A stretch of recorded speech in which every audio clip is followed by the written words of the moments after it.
Hey guys, how are you all. मेरा नाम है Ramandeep Singh. By profession I am company secretary as well as cyber lawyer. And guys, आज हम बात करेंगे। मेरे से बहुत सारे सीएस वाले कैंडिडेट्स पूछ रहे थे कि सर एक सीएस बनने के बाद जो बच्चे अभी भी आते हैं ना क्वालिफाई होके कि सीएस ईटी क्वालिफाई होके इनको ज़्यादा शौक होता है पूछने का कि सर सीएस बनने के बाद हमारी फ्रेशर की सैलरी कितनी लग जाएगी, कितना पे पैकेज एवरेज लगता है। तो बेटा मैं ना बहुत सच्चाई वाली बात करूंगा, मैं इसमें कोई झूठ नहीं बोलूंगा। बहुत सारे टीचर आपको सपने दिखाते हैं कि सीएस बनने के बाद 1 करोड़ का पैकेज, 2 करोड़ का पैकेज, 5 करोड़ का पैकेज लगता है। ऐसा होता है, लेकिन वो बहुत लिमिटेड लोगों का होता है। और वो कब होता है मैं उसके बारे में बात करूंगा। मैं पहले नॉर्मल एवरेज बात करता हूँ। अगर मैं नॉर्मल एवरेज सीएस के पैकेज की बात करूं, फ्रेशर सीएस की, जब वो नया नया क्वालिफाई हुआ है, तो उसका पैकेज जो होता है वो होता है 5 लाख रुपए से लेकर 6 लाख रुपए पर एनम के बीच में। पर एनम मतलब 1 साल का।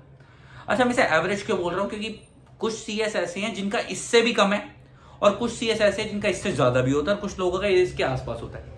अगर मैं आपको बात करूं तो मैंने ऐसे ऐसे सीएस भी देखे हैं जिनकी स्टार्टिंग सैलरी खाली 25,000 रुपए महीना लगती है। ये सच है, मानना पड़ेगा आपको, दिखते हैं 30,000 रुपए महीना लगती है। और मैंने ऐसे सीएस भी देखे जिनकी स्टार्टिंग सैलरी 50-60 हजार रुपए महीना लगती है। और मैंने ऐसे सीएस भी देखे जिनकी स्टार्टिंग सैलरी 16-18 लाख रुपए महीना लगती है, और 18 लाख रुपए साल लगती है, मतलब 1.5-2 लाख रुपए महीना।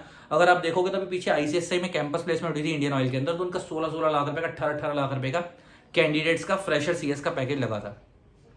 तो ये केस टू केस वेरी करता है सैलरी जो होती है। एक्चुअल में क्या होता है, सैलरी जो होती है ना, वो कई सारे फैक्टर्स पे डिपेंड करती है। कि खाली आप सीएस क्वालिफाइड हो इस पे मैटर नहीं करता। आप सीएस क्वालिफाइड हो, आपकी रैंक है या नहीं है, आपने आर्टिकलशिप किस जगह से करी है, आपका वर्क एक्सपोजर कैसा है, आपको किस किस चीज की नॉलेज है, किस किस चीज की नॉलेज नहीं है, आपकी कम्युनिकेशन स्किल्स कैसी हैं, आपकी प्रेजेंटेशन स्किल्स कैसी है, the way you speak, the way you present, इन सब चीजों को जोड़ोगे तब जाके आपका पे पैकेज डिसाइड होता है। खाली आप क्वालिफाई हो गए, आपने फर्स्ट शॉट क्वालिफाई कर लिया, तो ये सब से कुछ नहीं होने वाला। आपकी ओवरऑल चीजें देखी जाती है, ओवरऑल पर्सनैलिटी के बेस पे आपका पैकेज डिसाइड किया जाता है। इसीलिए मैंने बोला कि एवरेज है, क्योंकि अगर मैंने पहले भी एग्जांपल दी कि अगर हम 10 सीएस एक अटेम्प्ट पे क्वालिफाई करवा देंगे, सबके सब फर्स्ट शॉट क्वालिफाइड है, सबकी परसेंटेज भी सेम है, सबकी एज भी सेम है, स्टिल 10 के 10 सीएस का पैकेज सेम नहीं लगेगा।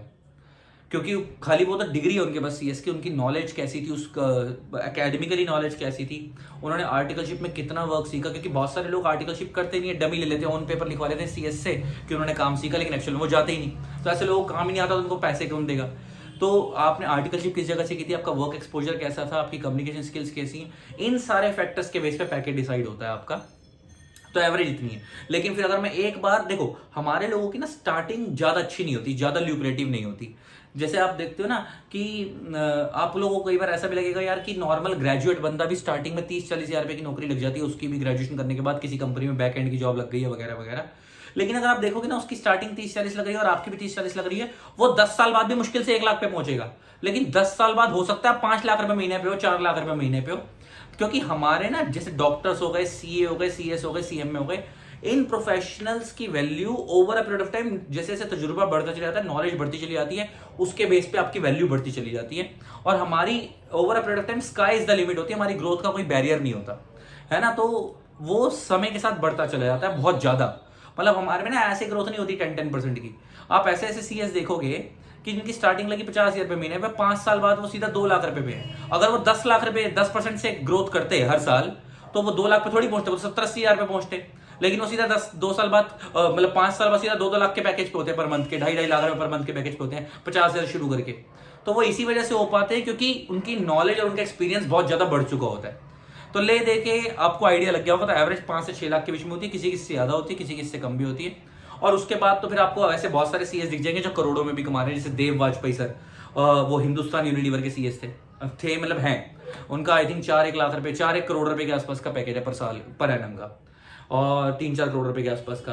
पहले वो सेतु रमन सर थे रिलायंस के, अब उनकी जगह पे कोई और लेडी सीएस आ गई है, मैं नाम भूल गया उनका, अब कोई और आ गई, सावित्री पारिक नाम है आई थिंक, अब कोई नई सीएस आई है वहां पे, उनका भी करोड़ के अंदर ही पैकेज है। तो अब जो सीएस है ना, सारे जो बड़ी बड़ी ऑर्गेनाइजेशन में जिनको 10-10, 15-15 साल हो गए, 20-20 साल हो गए, वो तो फिर करोड़ों में भी कमा रहे हैं, ऐसे बहुत सारे आपको दिख जाएंगे।